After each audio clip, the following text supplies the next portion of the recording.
the show, everybody. How is everybody? I put an R in the word everybody that wasn't supposed to be there. How's everybody doing? It's a good show. Welcome to DromeBox. Welcome to Comedy Emulator. The country's birthday is tomorrow. How's everybody feeling about that? Yeah!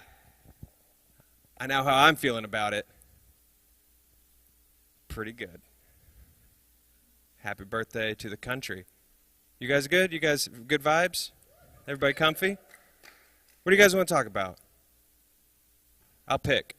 You guys want to talk about conspiracy theories? I want to talk about conspiracy theories. Sound good? Yeah? I knew you did. I knew y'all did. I love conspiracy theories on the eve of our country's birthday, or any time, but there's something about July 4th that makes them extra special. You know, just talking about how jet fuel can't melt steel beams. You know, it's just fun. I love watching conspiracy theory videos on YouTube. They are the best possible use of the Matrix soundtrack that there is. And that is the only possible relevant Matrix reference left to make in present-day America. Oh my God, I love conspiracy theory videos so much. I was eating lunch at a Taco Bell by myself because I'm very sad. And I was eating my Dorito taco, not the Cool Ranch, because I'm a goddamn human being. And this whole group of friends came in, and they sat down near me, and they're talking, and they're being friends, and I'm just sort of sitting with my tacos. And over here, a girl say, "Hey, have I showed you guys this video about how Barack Obama is a shape-shifting reptilian alien here to infiltrate our government?" And I'm like, because there has never been a bigger social cue from, there has never been like a bigger, brighter bat signal for me to just like pimp over to this fucking table like I'm AC Slater, just in the brightest, pinkest tank top, and just sit in a chair backwards, and just take these guys on a tour like I was Mr. DNA in Jurassic Park. Just like, well, you see, guys, the interesting thing is that these conspiracy theories are full of holes. So we fill them with my favorite songs from Prodigy's Fat of the Land. And now we've got a baby conspiracy theory. It's about how Jay-Z and Beyonce are breeding an army of assassins for the Illuminati. And how we have been constantly warned about it in the films of Wes Anderson. They would have been amazed. They would have been amazed, but they wouldn't have been. They would not have been, because the best that goes is that I just am like this weird guy that limps over with Dorito dust on his face that's just like, "You guys are barely scratching the surface." And they're like, "Please leave Linda alone. Let her eat her lunch, crazy person." So in retrospect, it's good that I was not tank-topped at all that day. It's a good thing. It's a good thing. Happy birthday, America. Oh, my God. We have a fantastic show for you guys. We're not quite there yet. I got more weird jokes. 4 or 5 more weird jokes, you guys. Yep. My dad's a cool guy. He's an all right guy. The best way to describe my dad is to compare him to the other positive male role models in my childhood, the Transformers. It's the best way to compare and contrast. Optimus Prime, the leader of the Transformers, said that freedom is the right of all sentient beings. That's a big thing to tell a kid when he's 8. That was like a YOLO for the 80s. Like, that was a big deal, and he turned into a truck so you could believe it. His successor, Rodimus Prime, said that experience is a benchmark of maturity. And that's fucking an intense thing for a robot voiced by Judd Nelson to tell you.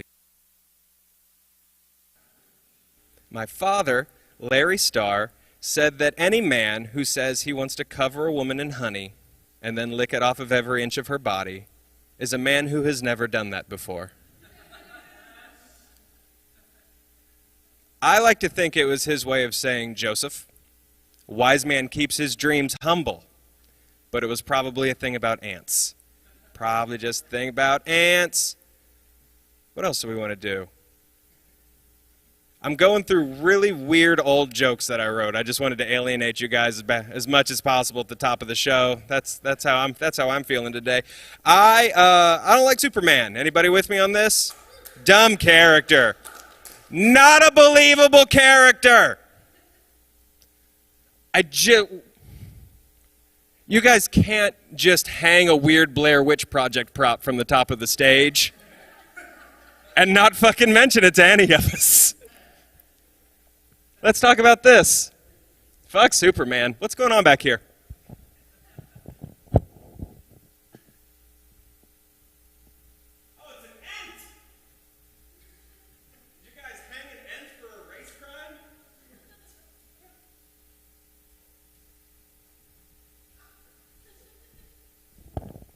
Guys hung a sentient tree. This is fucked up. It's a weird thing. Superman, not a believable character. And I'm not even talking about the super strength or the flight or anything like that. I'm talking about the idea that a baby alien crash landed in Kansas and was found by the one not racist, not homophobic couple in Kansas. That's completely insane, because if Superman was in real life, that super baby just would have been raised on Bobby Jindals and Sean Hannity, and we would all be completely fucked. His theme music would be completely different. It would be burr, burr, burr, burr, burr, gays in camps, burr, burr, burr, burr, burr, the Asians too. Burr, burr, burr, burr, burr, let's go to the Creationist Museum. We have a Groupon to go there.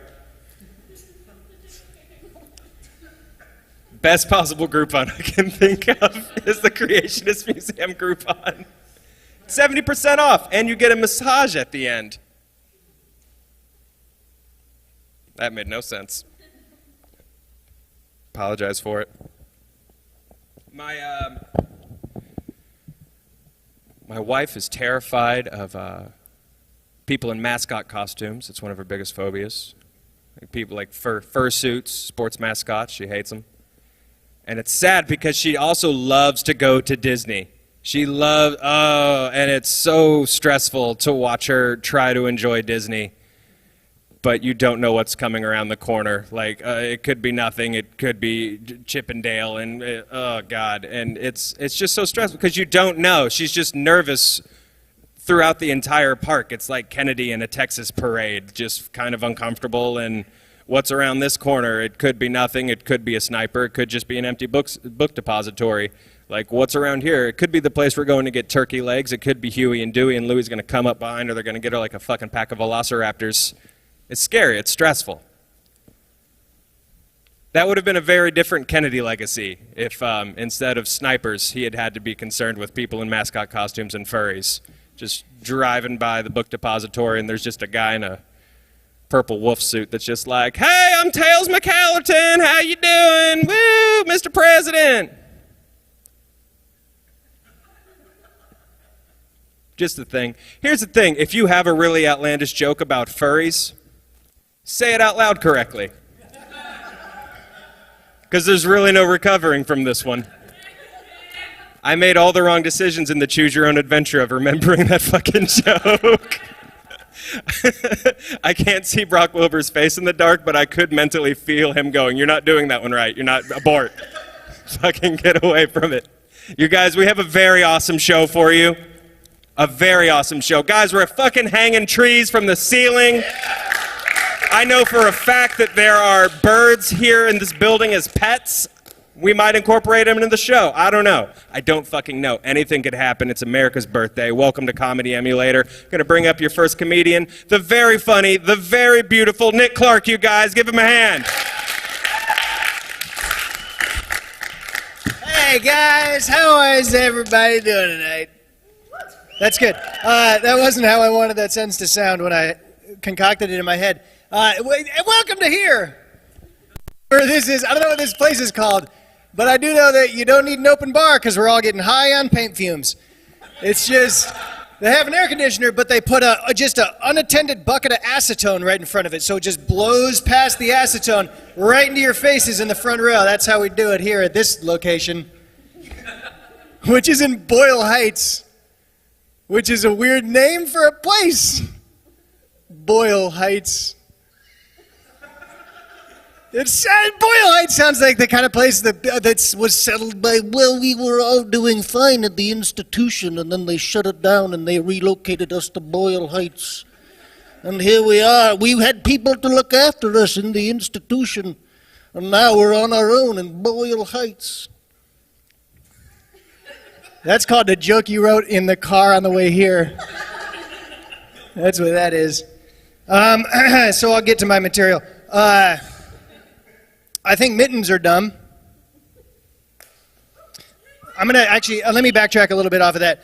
I spend a lot of time thinking, you could say over-focusing on crushing disappointment.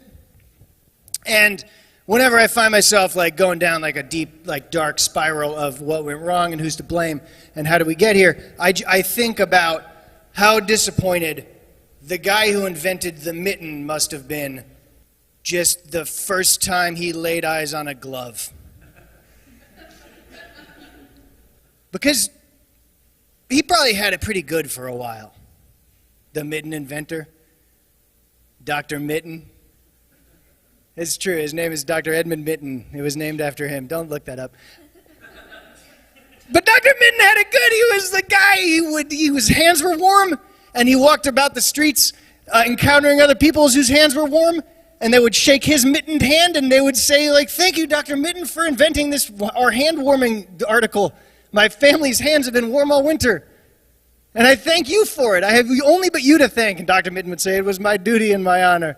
Please, be on your way. And then one day, after many winters later, Dr. Mitten probably came across a frozen pond that he looked out upon and saw in the middle of the frozen pond a man hunched over a piano, playing the most beautiful Beethoven that had ever been heard. And Dr. Mitten walked out to the pond and said, "Sir, on this frozen pond, how is it possible that you're playing such a beautiful Beethoven concerto in the dead of winter?" Wait, what the fuck? What the fuck is that, man? What the fuck is that on your hand, the thing that's made of wool and leather but has articulated fingers that allow you to play this beautiful Beethoven concerto in the dead of winter? And then Dr. Mitten fumbled in his waistband for a revolver that he keeps nearby. But he had to ask the gloved man, Dr. Glove, for help to load a single bullet into it so that he could blow his brains out. That's how I think that went. That's how I think the whole saga of mitten invention went and ended. And it gets me through rough times. And now you can have that now. That's for you to lean on in your dark moments. Breakups and job losses. Relationships are hard. We can talk about that. That's umbrella sentence. Relationships are hard. Nobody cares. If I just said, hey, elevators are hard, you guys would be at least curious. You'd at least lean in and be like, what does that guy mean?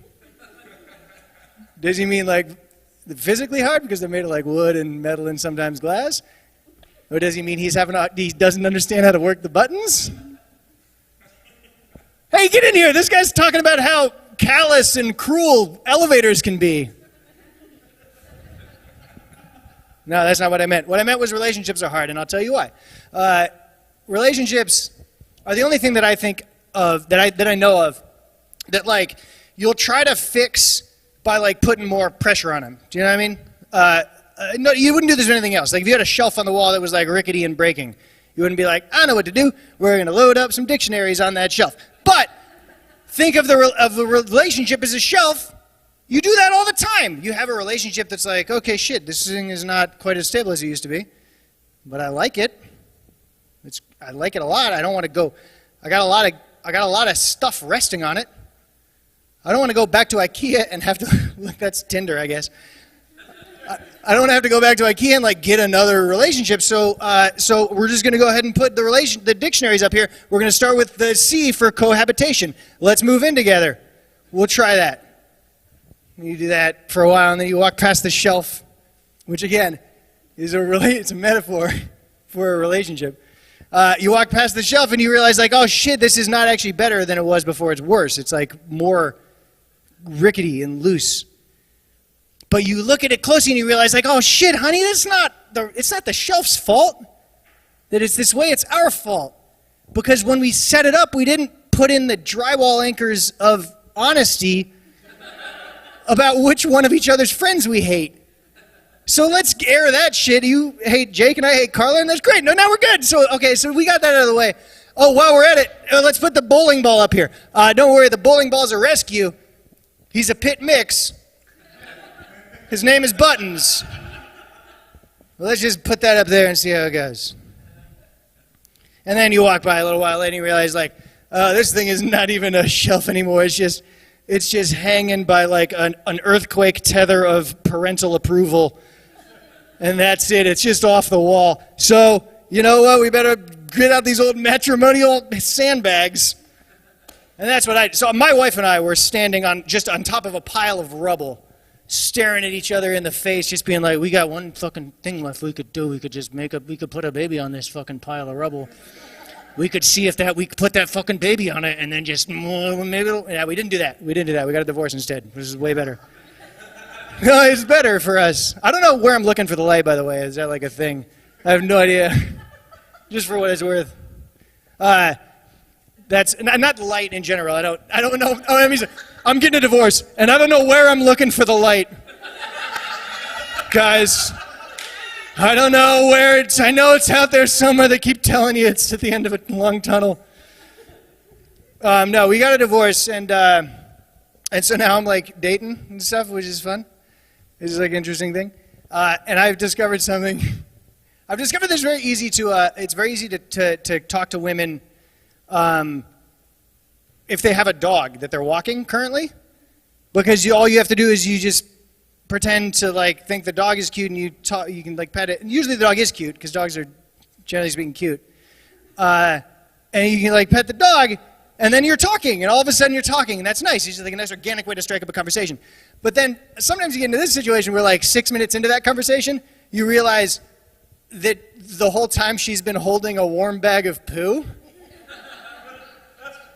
And then what do you do? Because if you're polite, you would ask her if she wants you to hold it. Because you should always ask to take a lady's bags. But don't do that. That's not, it seems like the right thing to do, but it's not. Because if you do that, then the conversation ends, and then you're just a guy with no dog and a warm bag of poo. My name is Nick Clark. You guys have been a lovely audience. Thank you so much, and good luck getting through the rest of the paint fume situation here. Keep it going for Joe Starr. He's coming up right now. This is him. This is him. Keep it going for Nick Clark, you guys. Trooping on through the paint fumes. He's a soldier. God damn it, he's a soldier. Guys, we're going to keep the show going for you. A good friend is someone who, when you get off a stage and you say, remember when I forgot how to tell all those jokes? They say, I know, I wanted to desperately tag you out and just go up for a minute. Ladies and gentlemen, my good friend, Mr. Brock Wilbur.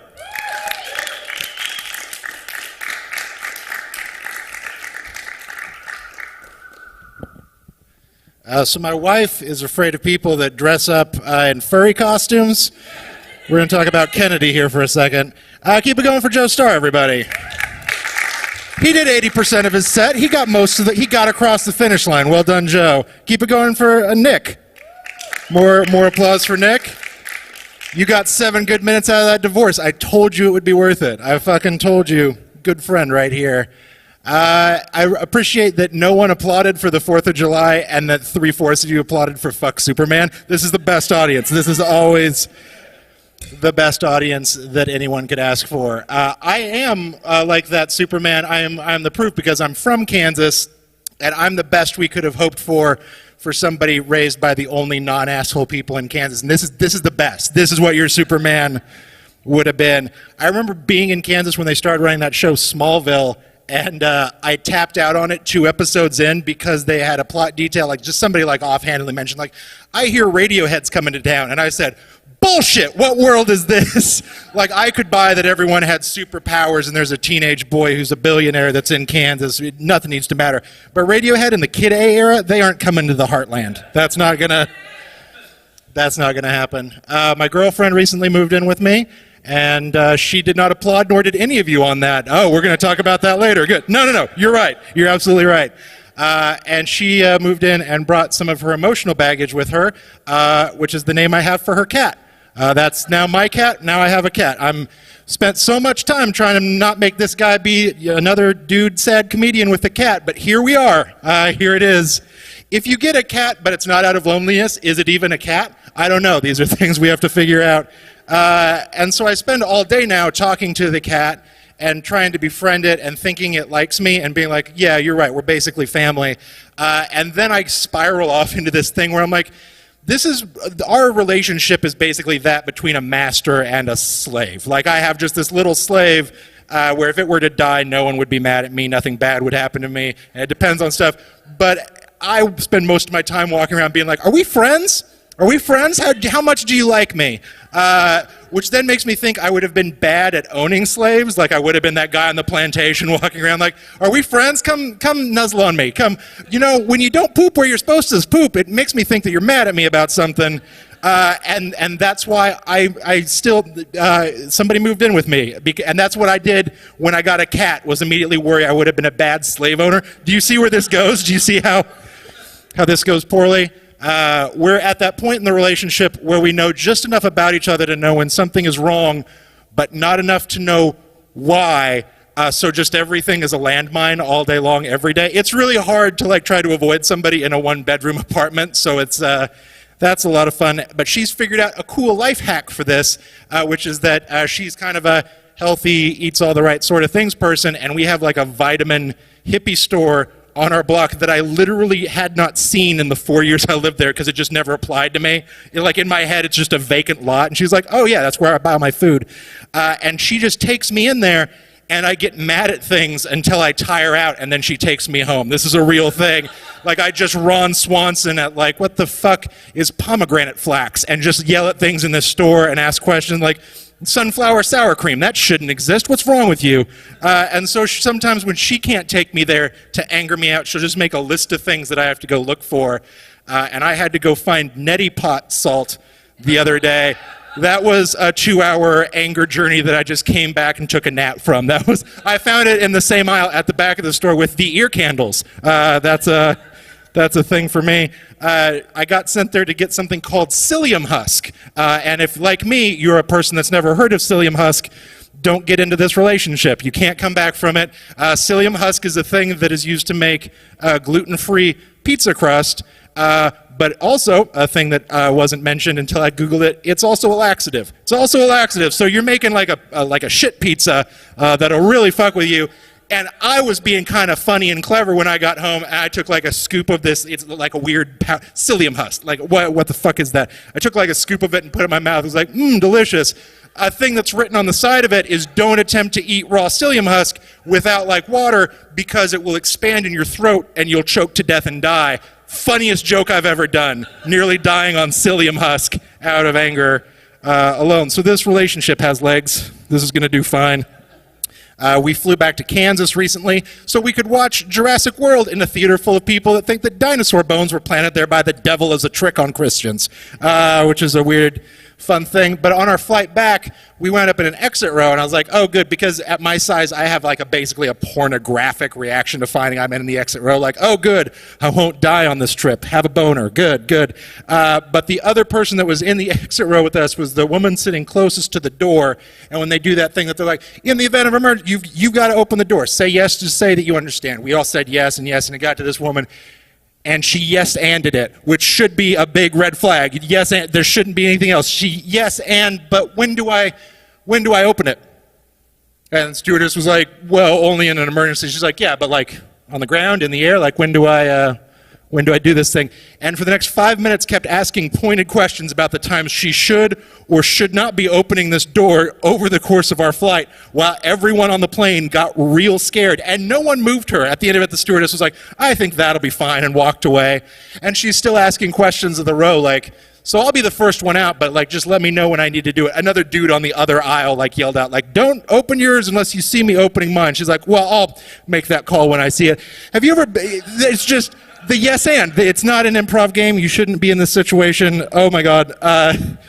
Which was made somehow worse by the fact that the guy behind me throughout the flight kept having the same order. He kept ordering the same thing, and I don't know if it's how he phrased it or the makeup of it, but it was both the best and worst sounded sentence I've ever heard. He'd hit the waitress ding button, and a waitress would come over and say, excuse me, yes, I would like a Pringles and 1 Dos Equis, please. So a Pringles. I've never heard some a Pringles. 1 Dos Equis, already weird to do the number thing, but a Pringles. And then when she would look at him, he would mimic a can of Pringles. And it's just a jerking off mode. Like, I don't know what a Pringles.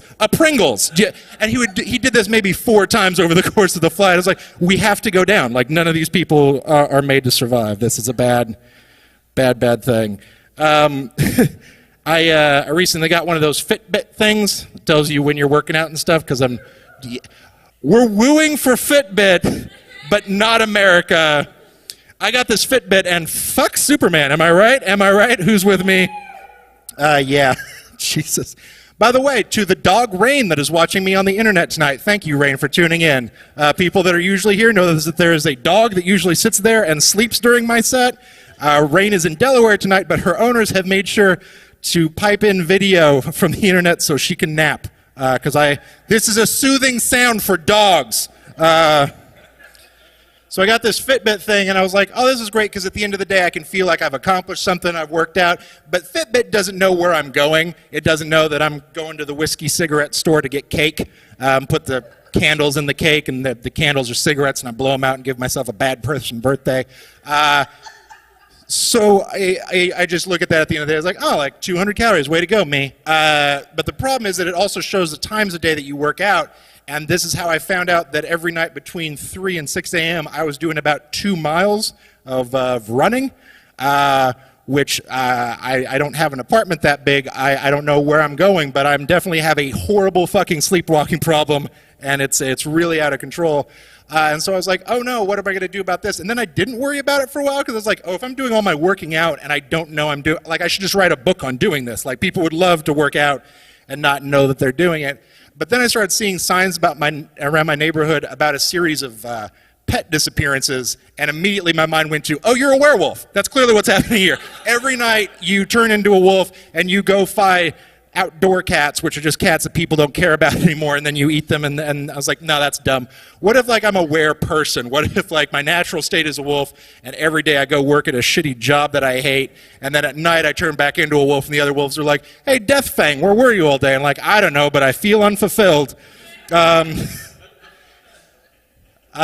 So then I went from that to being like, oh, it's on the right wrist for it. What if I'm a chronic night masturbator? Like, what if I masturbate at night and it's reading that as, I don't know if you've ever been in a situation where you're unsure if you're a night masturbator or a disappointing werewolf, but you have very strong feelings about which one you want it to be.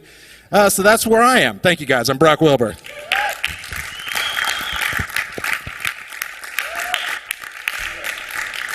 about the Brock Wilbur, you guys. Talking about your Kansas problems with Smallville, we had the same thing with Nashville. My wife's from Nashville, so we started trying to watch the show Nashville, which a lot of our friends really enjoy. And there was early in an episode, she's walking with a guy that, I don't know, maybe she used to sleep with and they used to be in love, but now he's the manager of another girl, and now things are tense, and they have an argument, and he's like, well, do we need to get back to the recording studio? And she's like, I'll just walk. And my wife was like, not from that bridge. This makes no sense. Let's watch something steeped in reality and turn Orange is the New Black back on. I read the longest, angriest think piece about how Orange is the New Black does not correctly represent women's prisons. And now the internet's done. We're done, everybody. Pack it the fuck in. This rabbit that hits hunters does not accurately represent the life of a rabbit in the wild. This is crazy. Guys ready for your headliner? Yes! Should have gone more recent than the Looney Tunes reference. Something I sing to myself at least twice a day. You guys, your headliner is one of my favorite fucking people in the world, and she's absolutely delightful. If she had a family crest, it would be Dolly Parton and Milhouse and just her punching a bunch of people in the fucking face. Ladies and gentlemen, Julia Prescott. My crest. I feel like I need to have that tattooed on my shoulder blade now and just be constantly like ripping it. Cape Fear style. I normally never comment on the environment of a comedy show, but we are legitimately making a sequel to UHF right now. Like, that's exactly what's happening. Is that, I thought that was a picture of Weird Al over there, but no, that would be too on the nose, I suppose. I can't wait. I can't wait. Has everyone made that joke? I hope. I recently saw Magic Mike. Have you guys seen Magic Mike? Woo. I feel like me and my friend are the two people that did not care for that movie. Everyone else is like, it's a revelation! We're finally free! This movie just set us free to enjoy the things we enjoy! And we are the two people that were just like, it was 2 hours of us looking at each other in the theater. At 2 p.m., we also were high as fuck when we went to go see this movie. That's a long walk to not like a movie high as fuck. Right? And I know that, like, looking at me, that doesn't make sense. Trust me, a lot of things I will say will make sense to what I look like. But that, we couldn't believe it. And so I was, like, live tweeting it, and I couldn't say, I felt weird because everyone else was like, this is the best movie ever. So I didn't want to, like, shit on it. So I was just stating facts about the movie. I think one of my tweets was, Magic Mike has 12 montages. And then I, 5 minutes later, wrote, I was wrong. There are 13. There are 13 montages. Magic Mike should have been called Magic Mike. Michael Strahan is in this. That's a thing. And if that happened, and I swear to God, the entire theater lit up with iPhones live Googling that. We were like, surely this could not be the real Michael Strahan. It is. So go see it if you want a solid rec. I recently was traveling, and Joe actually hooked me up with a great show in Bowling Green, Kentucky, which is great because in Bowling Green, Kentucky, they don't so much as heckle you as just agree with what you're saying. They're real nice out there. Got a lot of people just being like, yeah, huh? And I'm like, I'm all right. That's you. This is me. I learned a lot from that tour. Let me tell you, learned a lot from that tour. I learned that when you ask somebody if you can sleep on their couch and they say, not a problem, I have 3 couches. That is too many couches. Let me tell you, women especially flee from that scene. One of those couches is being rented out monthly to one of their buddies. I learned in Auburn, Alabama, that when a man introduces himself to you as roadkill, and then asks if you want to pet his baby squirrel, don't ask follow-up questions. Just get out of there. What are you doing? A lot of these involve running from the scene. I swear it was a good tour. My last and most favorite lesson is any bar can be a karaoke bar if you sing Born to Run loud enough. That is a real fact. Try it out on your friends. Do you ever see somebody sing Bruce Springsteen so hard and so passionately it turns into a cry for help? Do you ever see that? And you're just like, why are you acting like you worked on the docks? You're 27. Who hurt you? What's going on here? And I'll just get into it. All right, let's cut into it. I know that I look like someone who's double majoring in like graphic design and Native American textiles at the local art school, right? I'm wearing a manatee necklace. Thank you. And one of my most treasured possessions. And I know that I look like hipster Velma from Scooby-Doo, right? And I'm like solving the mystery of what's slowly rotting in my Hyundai Elantra. You know, it's like, is it a Greek yogurt or a ghost? Coachella Snow White doesn't know, and I never will. I'm going to sell that damn car with that damn ghost. Let me tell you. Everything I do is cutesy as fuck. If I wasn't here now, I'd be working on my Etsy store. That's real. And I'd be making more money. That's the sad part. Just gluing googly eyes, thank you. Gluing googly eyes to vintage encyclopedias, I think would be more lucrative. I think we can all agree. And so when it comes to like, flirting and dating and all that, you better believe that everything I do is just whimsical as fuck, right? Because when you add whimsy to whimsy, it doesn't cancel out, it's just more whimsy. That's Zooey Deschanel science for y'all. And I actually have a move that I've developed recently. Do you guys want to hear my sweet-ass move? Yeah. Sweet. All right, cool. I like to do this thing where I'll be making out with a guy, and I'll move my head to their ear, right? We all do this. We think we invented it. It's like Sexy Moves 101. But I like to do a twist where I'll make out with a guy, move my head to their ear, and then just whisper, "I'm going to give you a son."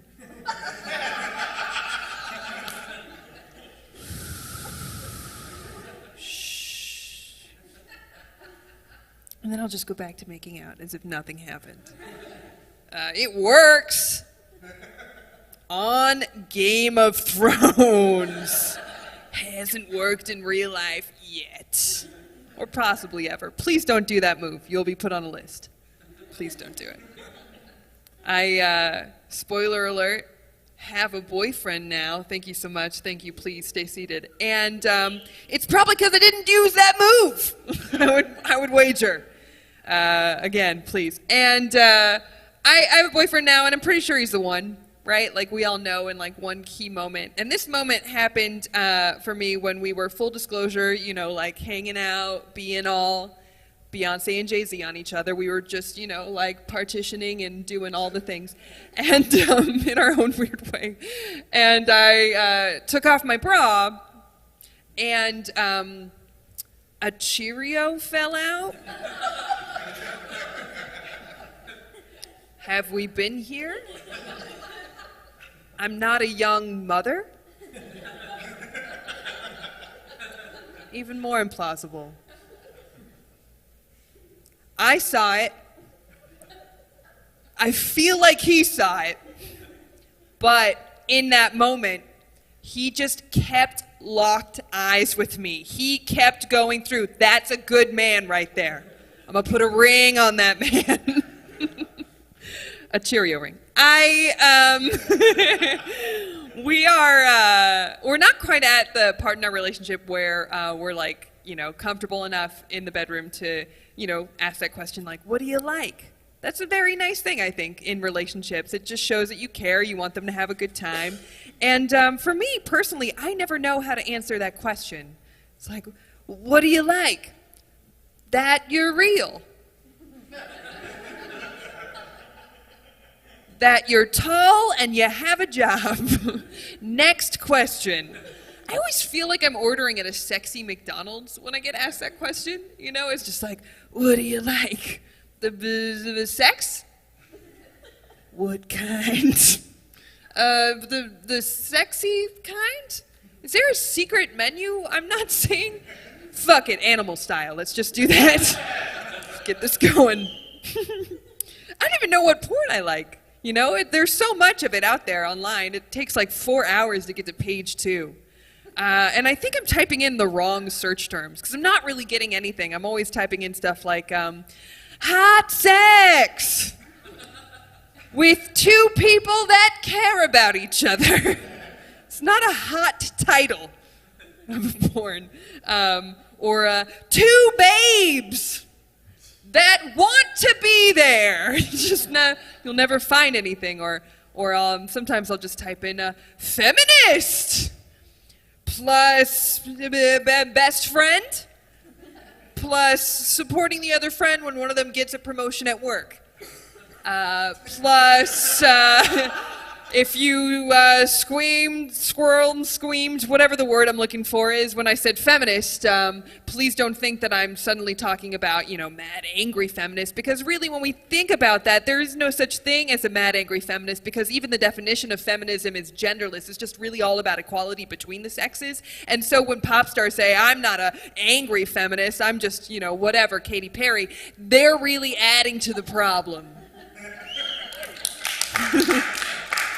plus doctor because I like my bitches smart. I don't know why that's more scandalous than scissoring, to be frank. I don't know why. I'm still searching. Another thing about myself, I'm a child of divorce. Where my broken homes at? Yeah, high five the cameras. Where are you? Thank you. I'm the dog. I'm just imagining just a dog watching this right now. It's kind of beautiful, right? There should be a whole channel just for dogs. There's American Life Story on that. More on that later. Anyway, I'm a child of divorce. You know, I'm super proud of it. It's just like two Christmases, right? Right? Mom's new boyfriend, Steve. Getting my birthday presents late in the Chipotle parking lot. Where my broken homes at? I'm proud of it. You know, it's like, do you think Batmans are created out of IKEA homes? Nah. Real people are created out of adversity. And I actually I have a good relationship with my dad to this day. It's fun. We are both movie nerds, and whenever we get together, we talk about what's happening in Hollywood. And he told me recently that they're coming out with another Rambo movie. Did you guys hear about this? It's true. Yeah, they're coming out with another Rambo movie, and in an effort to appeal to nostalgic millennials, it's going to co-star Lou Bega. Yeah. And it's going to be called Rambo number 5. You guys, let's have a moment of silence for that perfect fucking joke. I'm just a vessel. I'm just doing what I do. I'm vegan, but you guys already knew that, didn't you? Right?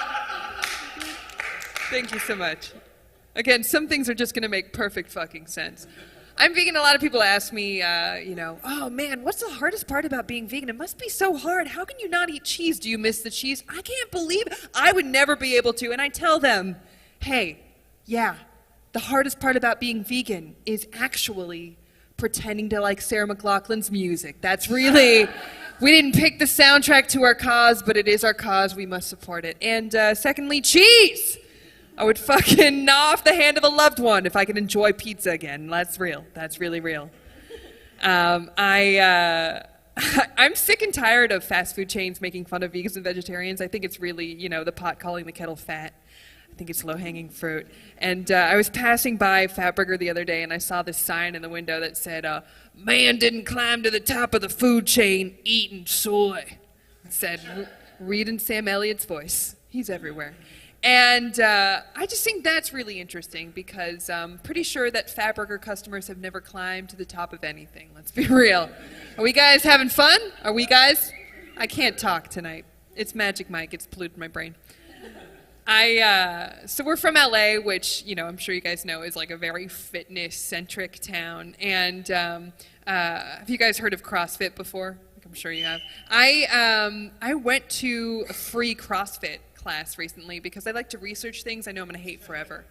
And it was especially interesting because I'm pretty sure that CrossFit, with all of their ropes and tires and all of that weirdo junk, is just a front for a moving company. Like, let's be real. It's like, Chris, why are we suddenly in the parking lot in front of your apartment?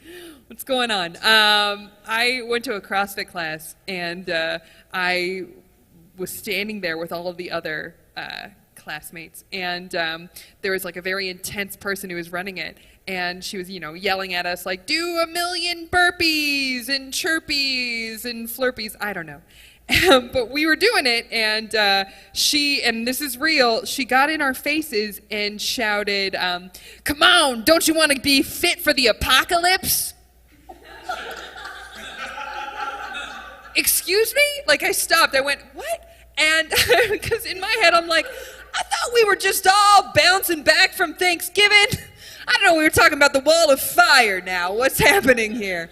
And I feel like her logic is off, too. Because in the apocalypse, when, wolves are the government, I really doubt that, some weird, CrossFit pull-up is going to save my ass. When the apocalypse happens, and it will, Dave Matthews Band is suddenly, our national anthem. I doubt that, a plank position on the floor is going to save us, right? And when the apocalypse happens, and it will, I really doubt that, like, you know, like a high kick is going to save us when, like, we've changed our country's name to the United States of my wife. I just think that, you know, what will save us is a fetal position, because that fits in a bathtub underneath a mattress, right? Can I get an amen? Can I get an amen? Thank you so much. I have trouble being assertive, especially in traffic, and LA, you know, of course, is notorious for terrible traffic. And I feel like even in like the worst scenarios, if somebody cuts me off, all I can do is just sort of like wave at them and slowly smile like some creepy kid in a horror movie. I'm just like...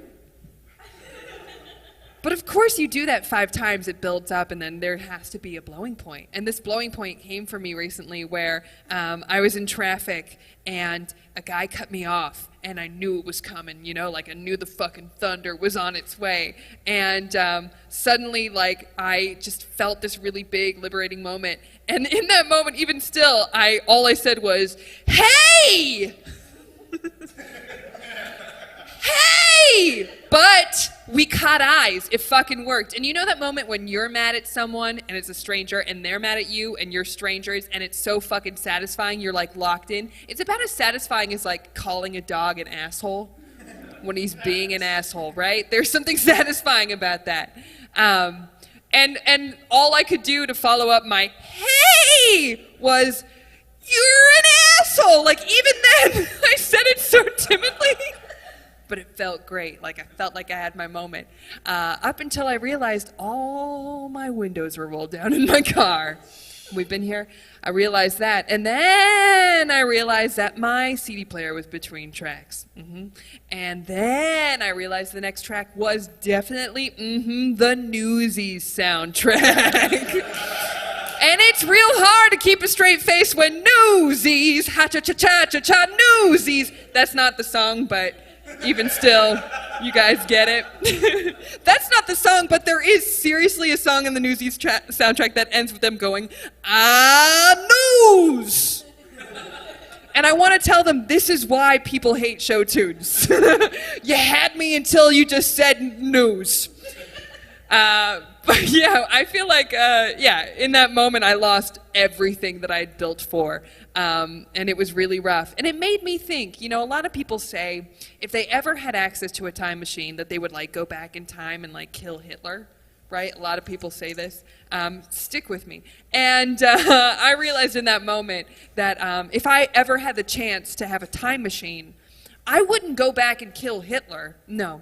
I would just go back and show Hitler the score to the Sound of Music. I feel like suddenly his like anger would evolve into a hey.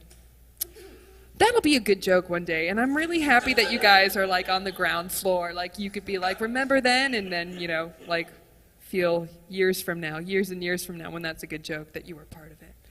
I live alone and in like a sketchy part of town, and I have no body strength to speak of, so I'm just coasting on my mother's prayers. Anybody else here?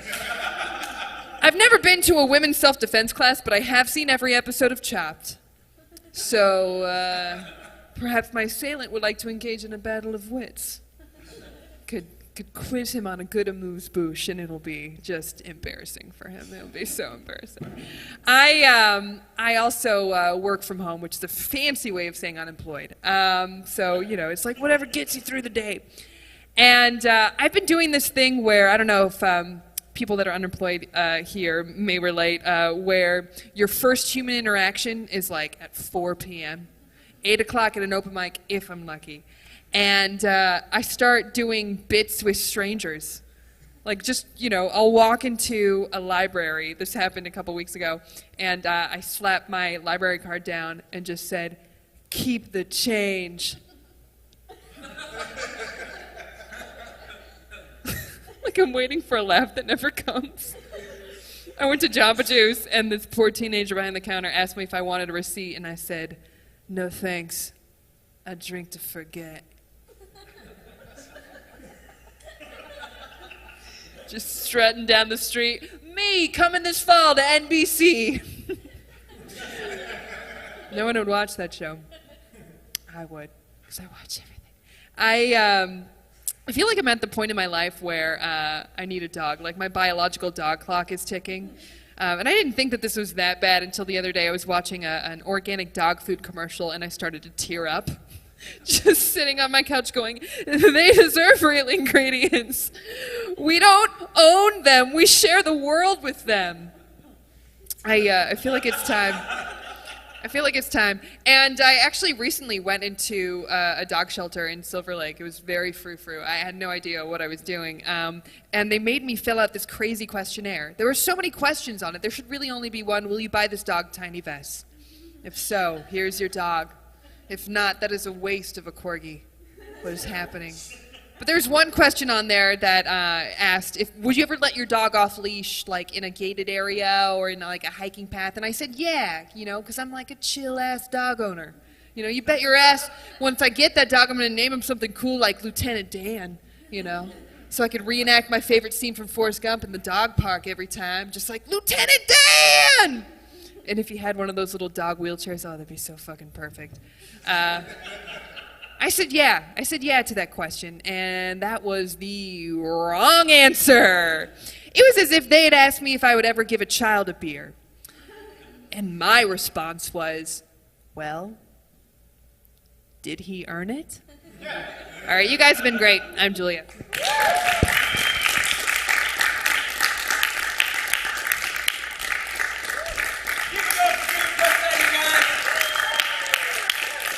That's our show. Keep it going for Nick and Brock, our inevitable wolf government. Enjoy the 4th of July, you guys. Be safe. Have fun. Thank you, DromeBox. Have a good night.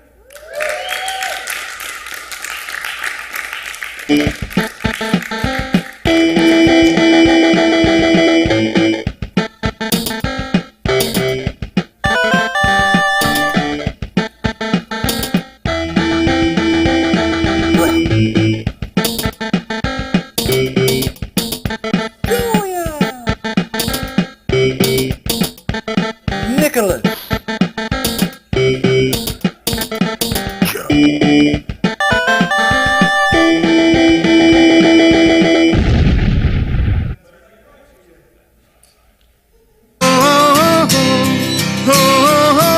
Baby, be the best you can be.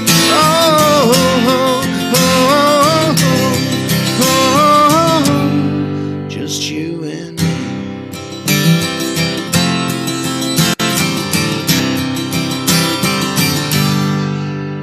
Sometimes